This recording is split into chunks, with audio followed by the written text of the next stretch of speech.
Hey everybody, it's Melanie coming to you from the Outer Banks, North Carolina, and I always say the Outer Banks because we always be moving. So it's been a long time since I posted to this channel. We've moved again, and here we are in Kill Devil Hills and living my best life. Despite what's going on in the world, despite the circumstances. I don't even know where I'm looking at on the phone. There you are. So I'm getting on here to talk to you all about the numbers and this pandemic that's raging, and I get it.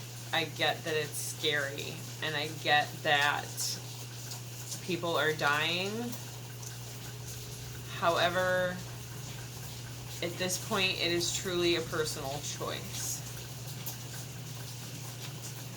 The people I see wearing masks, y'all are still buying your Hawaiian Punch and your candy bars and your meat and your dairy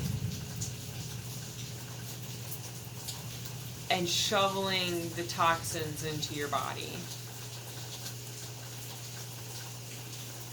You are contaminating your vehicle. This is your vehicle. This is your avatar. Instead of being blue people with long tails and really tall, we are sometimes really short, sometimes really tall people with different colored skin and broad spectrum, but we are people nonetheless, and we are not meant to be eating the stuff that they are programming you to eat. So, as the holistic nurse, I have 10 years of bedside nursing in high-risk obstetrics, ICU, now hospice under the belt. The thing that I noticed throughout all of it is that what they're feeding you in the hospitals is what's causing you to be there. Meat, dairy, eggs, all the animal products, sugar, all of the refined carbohydrates. They are not there to make you healthy. They are there to keep you sick and downtrodden. Well, where do you find health, you ask? In living foods, things that are living and bearing fruit, just like it talks about in the Bible. We are what we eat.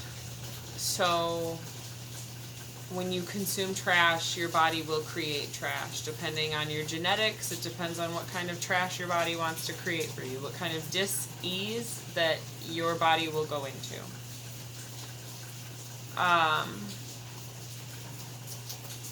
I truly believe that diet affects every disease and will worsen every disease. Sugar is not okay. It's 7 times more addictive than cocaine and causes cancer. Every person that I had in hospice, not every person, but the majority, they were all there with cans of Coke by their beds. And if they couldn't drink anymore, the cans of Coke were stashed within the room. And it's what's causing people to get sick. Our avatars and our beings become so brainwashed and so programmed that one would cut their own body part off, then change their diet.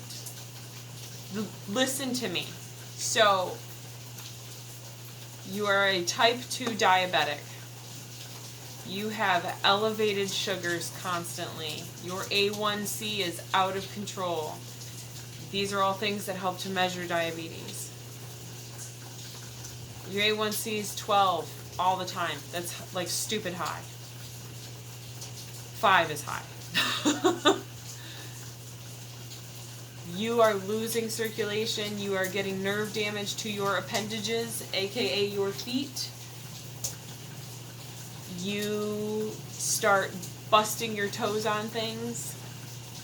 That becomes a wound. You don't feel it, and you can't see it because it's on the bottom of your toes. And if you're type 2 diabetic, most likely you're overweight as well. So to like get down there and actually look to see if your feet are okay is really hard for people to do. So you start to have all these things happen. That wound grows, it becomes severely infected, and then it becomes gangrene. Still exists today. I've had multiple patients with it. I've had pregnant patients with gangrene, guys.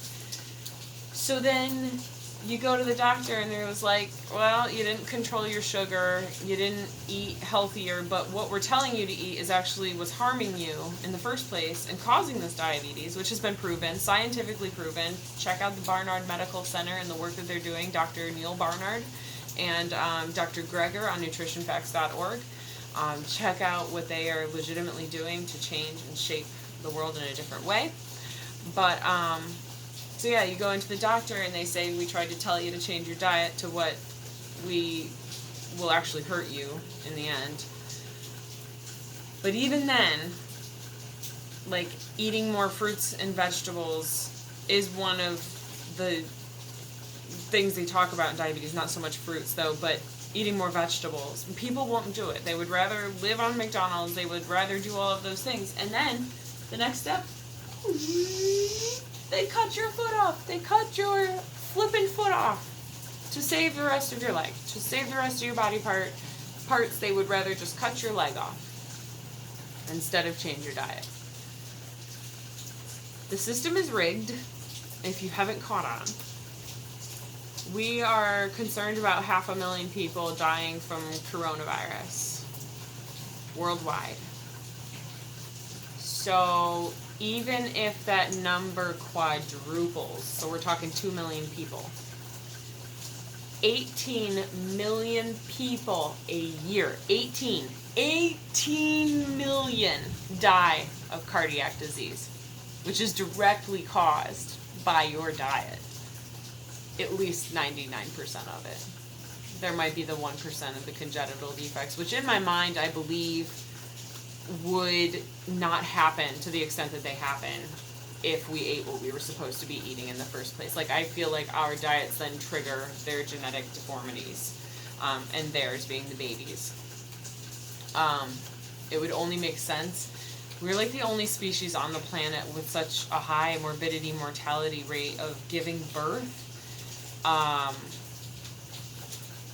to such an extent, like 30 to 35% in developed countries, which is where people can afford to eat whatever they want to eat, and look where it gets you.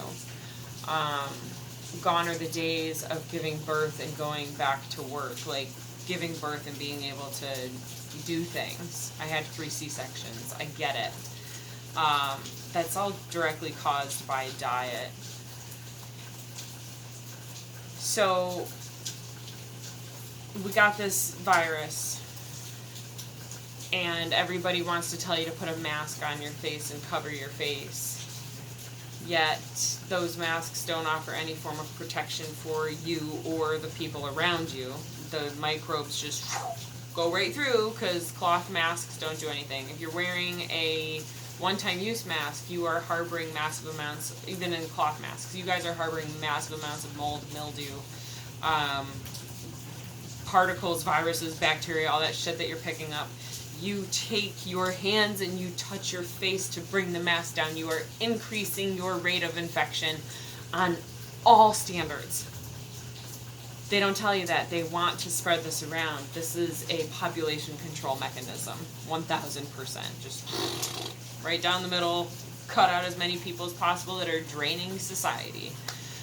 This is like deep state Nazism to its core, and it has been set up and programmed into the people living in low socioeconomic status to be eating the worst diets possible for all the junk, all the trash that you fill your bodies with.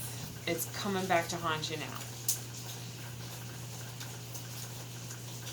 The best thing that you can do is to quit. Whatever you're doing, quit. Drinking, eating trash. If it's advertised, don't eat it. If there's advertisements for food, it is because they want you doing it on it for the programming, for the health crisis. Start to question why they're having you do these things. Stop being a sheep. Stand up for yourself. Like, I guess I was never the type of person that would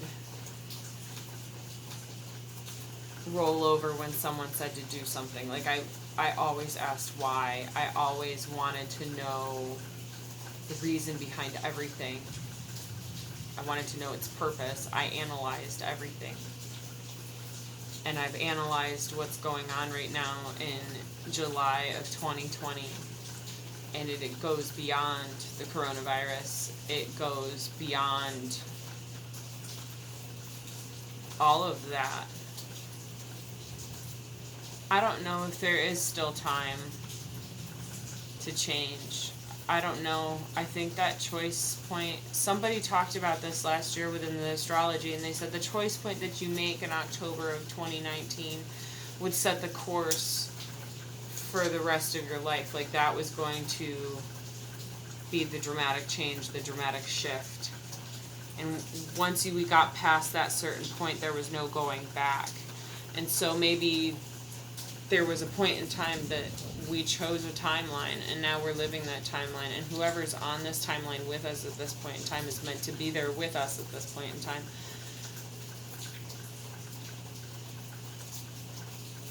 But if you start watching the people around you fall in dramatic numbers, know that it was the timeline that they chose. Know that they were ready for something different. There's ways to change yourself. I don't know what's coming. I don't know how long we all have. I don't know. I don't know what's to come. But I keep hearing the words of Karen Carpenter, another Karen. We've only just begun to live. We have only just begun to live, at least those that are watching this channel, I guess. I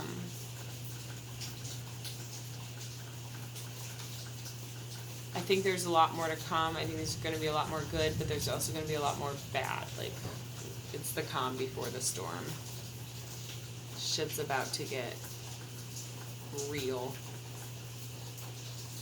On that note, I guess I want to peace out and let y'all know I have profound love for the community of soul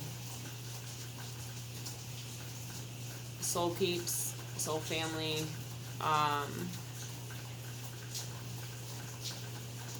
star seeds, light workers. You know the drill. I'm sending y'all so much love and light right now because I know it's hard and I know it's difficult, and I'm feeling similar energies, but I might not be going through the same exact darkness right now. Doesn't mean I haven't already been through some, and it doesn't mean I'm not going to go through some in the future. But just know I've got lots of love for all of you out there and what you're doing. Keep shining your light bright and stay positive, and don't get sucked into what's happening around you. It doesn't even matter how personal it gets or how